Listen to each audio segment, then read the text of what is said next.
Hello दोस्तों, आज मैं एक आप लोग के लिए दहेज प्रथा का सॉन्ग लेके लाया हूँ। आप लोग सुनिए और बताइए कैसा है।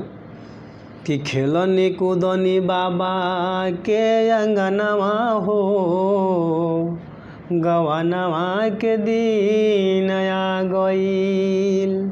खेलनी कूदनी बाबा के अंगनवा हो, गवनवा के दिन आ गईल। आइल बावे पियावा के बभनवा हो, आइल बावे पियावा के बभनवा हो, गवनवा के दिन आ गईल।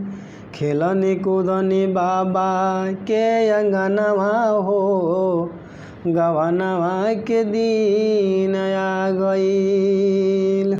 दुखवा या सुखवा में रहनी सहारा, बेटा बेटा कहला पापा अखिया के तारा।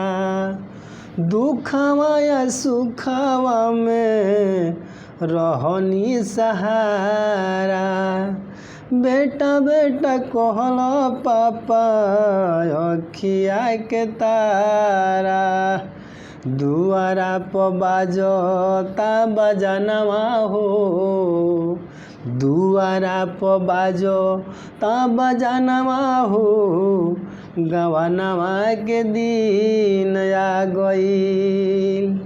आइल बावे बपियावा के बभनवा हो, गवनवा के दिन आ गईल।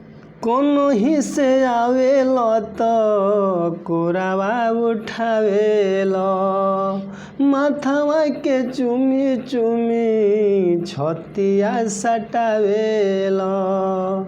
कोनो ही से आवेल तो कोरावा उठावेल, माथवा के चुमी चुमी छतिया सटावेल। कैसे छोड़ी माई के अचरवा हो, कैसे छोड़ी माई के अचरवा हो, गवनवा के दिन आ गईल।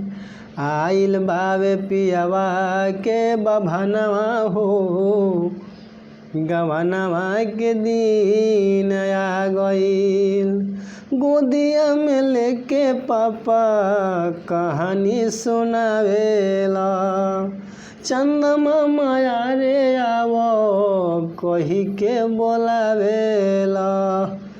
गोदिया में लेके पापा कहानी सुना